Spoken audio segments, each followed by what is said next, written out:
সবাইকে শুভেচ্ছা এবং স্বাগতম যারা আমার কথা শুনছেন। আজ মহান মে দিবস, আন্তর্জাতিক শ্রমিক দিবস। 1886 সালে হে মার্কেটের সামনে প্রতিদিন 8 ঘন্টা শ্রম সময় নির্ধারণ করা সহ বিভিন্ন মানবিক অধিকারের দাবিতে শ্রমিকরা হরতালের ডাক দিয়েছিল। এর পরবর্তী সময় মের 4 তারিখ সেই হরতাল চলছিল। হঠাৎ করে তাদের শান্তিপূর্ণ সে হরতালে এবং সমাবেশে কে বা কারা বোমা বিস্ফোরিত ঘটিয়েছিল। পুলিশ এবং মালিক পক্ষ বলছে এটা শ্রমিকদের কাজ, শ্রমিকরা বলছে মালিক পক্ষ এবং পুলিশের কাজ। সেখানে প্রায় 7 জন পুলিশ নিহত হয়েছিল এবং 4 থেকে 8 জন শ্রমিক নিহত হয়েছিল এবং অসংখ্য আহত হয়েছে।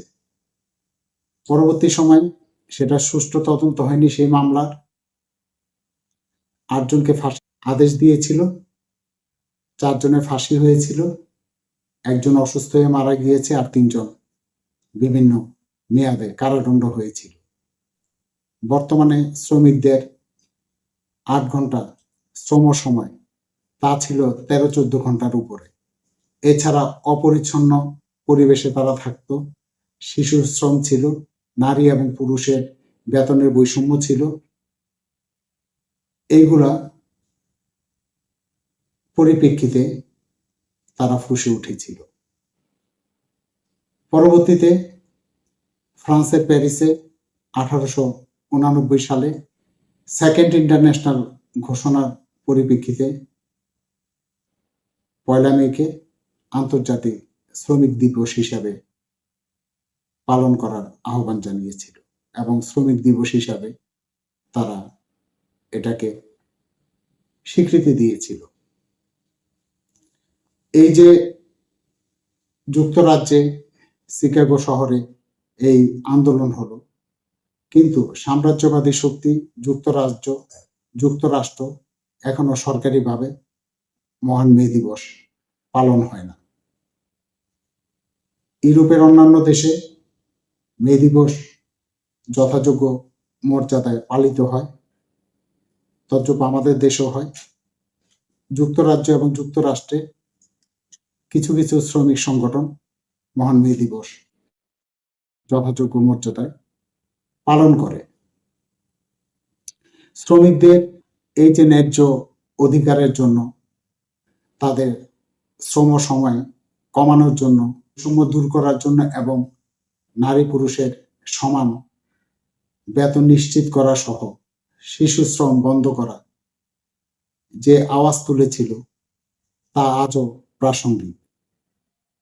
আজও বাংলাদেশে সহ বিশ্বের অন্যান্য স্থানে শ্রমিকদের ন্যায্য অধিকার তারা পায় না। মানবিক যেই অধিকারও তারা পায় না, মৌলিক অধিকারও তারা পাচ্ছে না।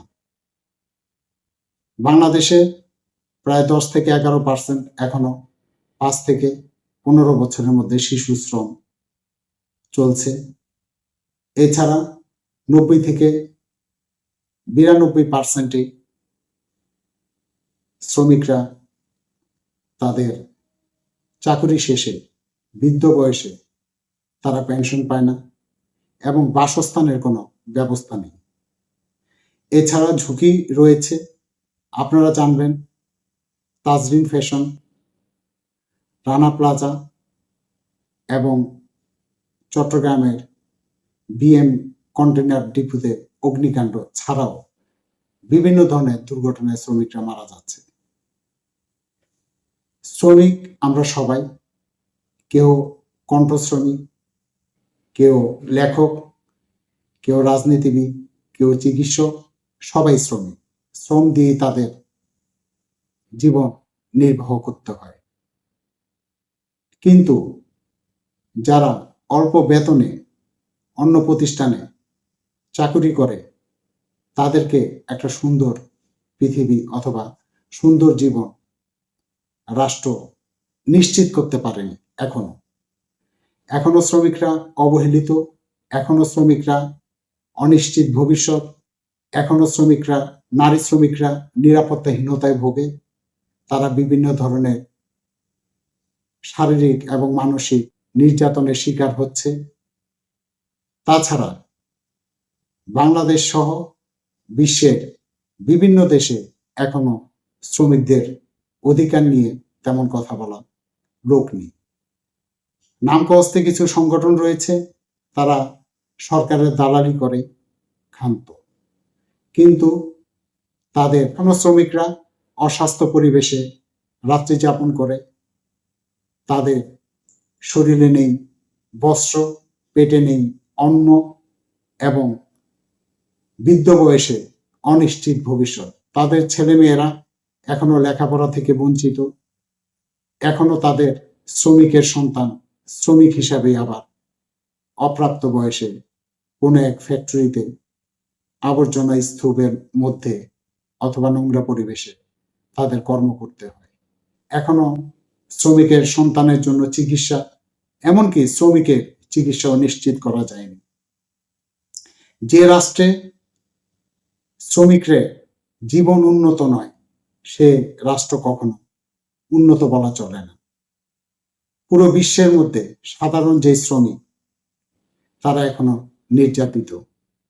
তাই বারবার বলছি, 1886 সালে যে আন্দোলন শুরু হয়েছিল মানবিক উন্নয়নের জন্য, মানবতার উন্নয়নের জন্য শ্রমিকদের, তা আজও প্রাসঙ্গিক। তাই বলে আমাদেরকে হাত গুটিয়ে থাকবে না। আমি শ্রমিক ভাইদেরকে বলছি, আপনারা আপনাদের অধিকার আদায়ের জন্য সোচ্চার হন, আপনারা একত্রিত হন, একতাবদ্ধ হন। রাষ্ট্রের কাছে এগুলা আপনাকে চেয়ে আপনি পাবেন না, অধিকার সবসময় আদায় করে নিতে হয়। এবং যারা উপরের সারির যে ভদ্রলোক, যে চাকরিজীবী, যে ব্যবসায়ী রয়েছে, তাদেরকেও শ্রমিকের অধিকার সম্পর্কে সোচ্চার হইতে হবে। না হলে এই দেশ সোনার বাংলা হবে না। যদিও এটা আন্তর্জাতিক শ্রমিক দিবস, তারপরও এটা আমাদের বাংলাদেশেরও একটা সমস্যা। এই শ্রমিকরা এখনো প্রাণ হারায় বেতন বোনাস চাইতে গেলে, অধিকার আদায়ের জন্য। এখনো শ্রমিকরা রক্তাক্ত হয়, এখনো শ্রমিকরা দুর্ঘটনার শিকার হয়, সঠিক ক্ষতিপূরণ পায় না। এখনো শ্রমিকরা চিকিৎসার অভাবে মারা যায়।